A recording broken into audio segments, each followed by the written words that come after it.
Jérôme Rodriguez, vous êtes une des figures depuis le début des Gilets jaunes, mouvement qui dure depuis 7 mois, bientôt 7 mois, et vous êtes aussi à ce titre-là un des militants, un des Gilets jaunes qui avait perdu votre œil, comme une dizaine, comme des centaines qui ont été blessés, des milliers qui ont été arrêtés, des centaines qui ont été emprisonnés. On vous reçoit à Chambéry parce que vous venez pour une régionale des Gilets jaunes à Chambéry, c'est une première.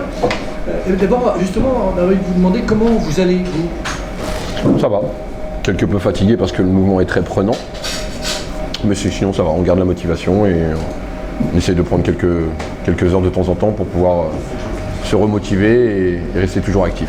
Vous, personnellement, mais aussi les Gilets jaunes, comment vous les sentez d'avoir pris cette violence politique et policière par rapport à une expression citoyenne, une simple expression citoyenne? J'ai souvent référé au cours d'éducation civique ou à l'éducation républicaine qu'on a pu avoir lieu à l'école qui nous inculque certaines valeurs comme la liberté, l'égalité, la fraternité, qu'on a une démocratie, qu'on a le droit à la parole, qu'on a le droit à la manifestation, et on s'aperçoit qu'aujourd'hui, tout ce qu'on a pu m'apprendre à l'école n'est pas respecté par le gouvernement en place et le président Macron. La démocratie est faisandée, toutes les libertés sont bafouées par les arrestations arbitraires ou les mutilations qu'on peut subir au sein des manifestations. Donc ça ne représente pas du tout le pays dans lequel on m'a éduqué aujourd'hui et ses valeurs républicaines, parce que on se permet de donner un petit peu de la voix et on ne reçoit que des coups à défaut d'être entendu sur nos revendications.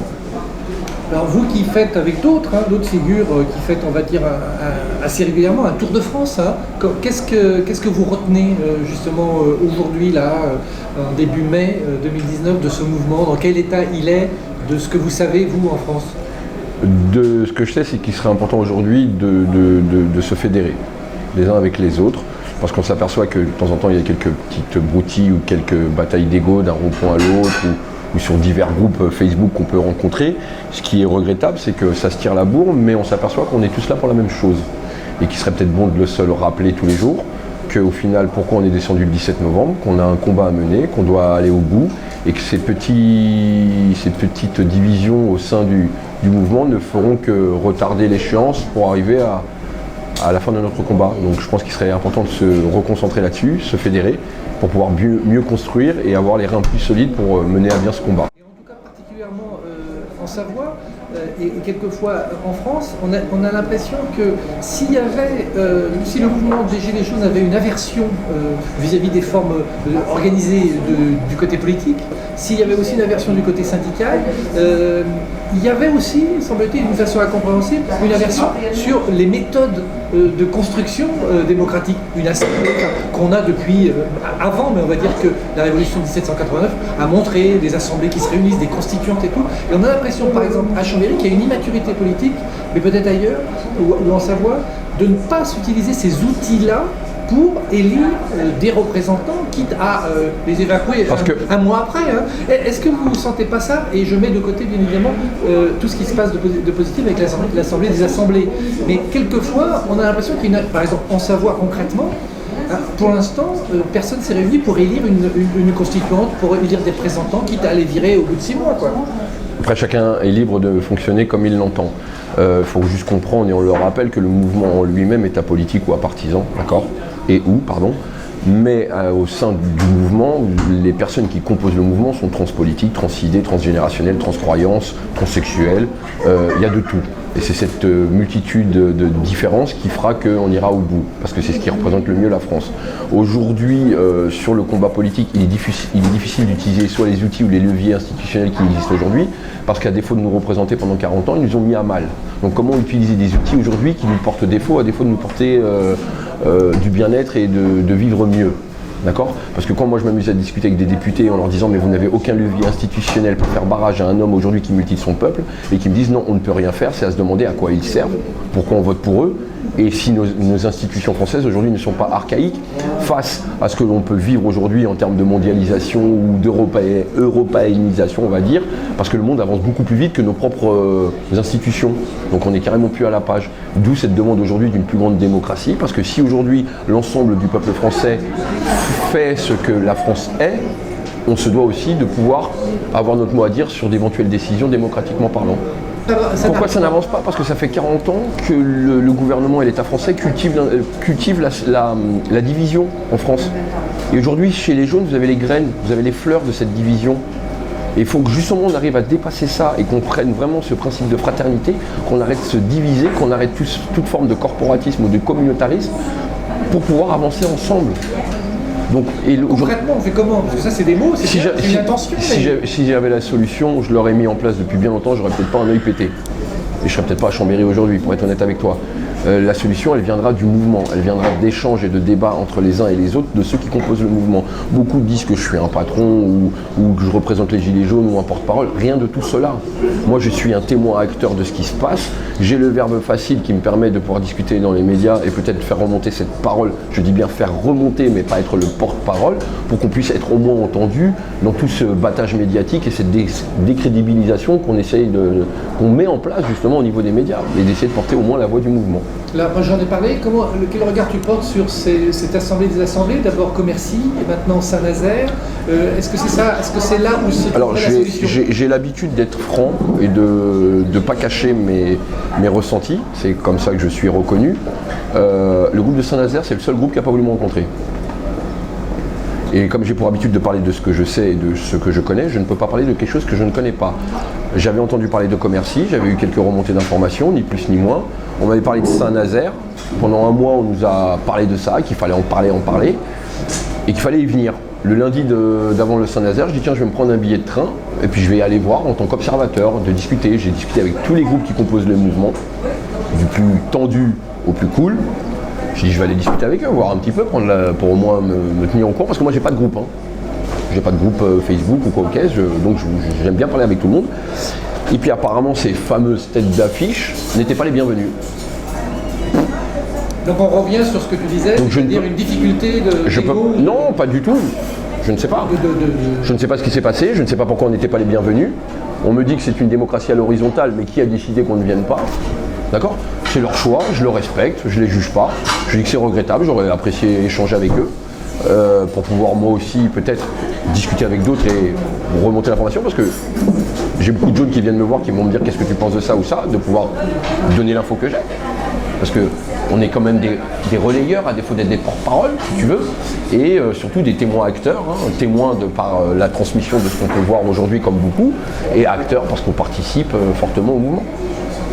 Mais Saint-Nazaire, je ne peux pas t'en parler parce que je n'ai pas plus d'informations que ça pour l'instant. Ça donne de l'eau au moulin de ce que tu disais, qu'il y a la difficulté de fédérer ce mouvement-là. Il faut. Je pense que c'est ce qui est important. Parce que qu'on le veuille ou non, à un moment donné ou à un autre, on ne pourra pas rentrer à 300 000 autour d'une table pour discuter. Et après, moi, j'ai des idées, je les garde pour moi. J'en discute avec le mouvement, pour ce qui peut être proposé pour essayer d'améliorer un petit peu les choses et plutôt d'uniformiser l'ensemble des revendications à l'échelle de toutes les régions, de toute la province, de tous les ronds-points, de Paris, de la banlieue, pour qu'on puisse parler d'une seule voix et avancer au mieux, quoi. C'est ça qui est important. Comment toi tu ressens, et en général le mouvement des Gilets jaunes, l'impact de vos actions depuis plus de 6 mois vis-à-vis du gouvernement? Parce qu'on ne peut pas dire qu'il y a des victoires, mais il y a quand même, le gouvernement est obligé de s'adapter, de reculer quelquefois. Mais il a reculé en quoi? Il a reculé en rien. Nous, méchants terroristes aujourd'hui que nous sommes, nous avons fait quand même sortir la prime pour Noël. Alors j'ai pas envie de l'appeler la prime Macron, parce que c'est pas lui qui la donne, c'est les patrons. D'accord? Et en plus, ça va être pérennisé. Ah ouais, mais c'est nous les méchants terroristes. Oui, tu sais, l'opinion publique qui, soi-disant, on est des mécréants de France, ils ont un petit billet en plus à la fin. Et ce qui est quand même sympa, c'est qu'on vient nous remercier. D'accord? Et moi, je peux te le dire, aujourd'hui, je ne sais pas quel mal on fait au gouvernement, mais la seule certitude, c'est que moi, j'ai pas des voix à gagner, j'ai rien à gagner si ce n'est d'aller retrouver ma vie normale, d'accord, avec un mieux vivre, bien entendu, c'est pour ça qu'on se bat, mais de nombre de gens incalculables qui viennent dans la rue me dire ne lâchez pas, on vous soutient. Je suis pas gilet jaune, mais c'est bien ce que vous faites. Vous avez éveillé les consciences.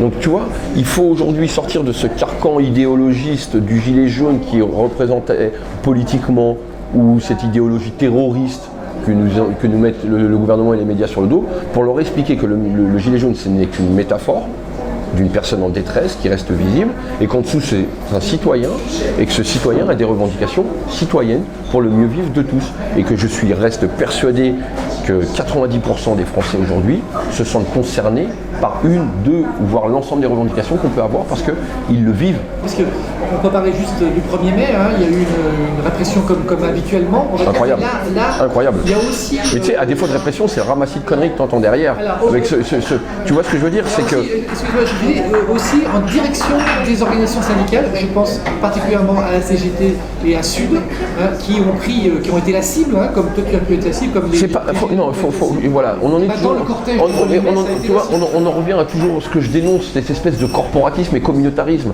C'est pas la CGT qui en a pris plein la gueule, c'est des manifestants du 1er mai, des citoyens, des êtres humains qui viennent revendiquer le pain. C'est ok, CGT si tu veux, mais les gilets jaunes, des non-gilets, des blouses blanches, des blouses roses, de tout. Tout le monde en a pris pour sa pomme. Alors ouais, peut-être que la CGT, ils ont découvert. J'en sais rien, je pense qu'ils ont eu quelques actions de temps en temps où ça a dû être un peu chaud, comme pour la loi El Khomri, d'accord. Mais c'est pas que les citoyens, c'est pas que les syndicats qui ont pris. Je vais pas pleurer sur le dos à Martinez. Hein.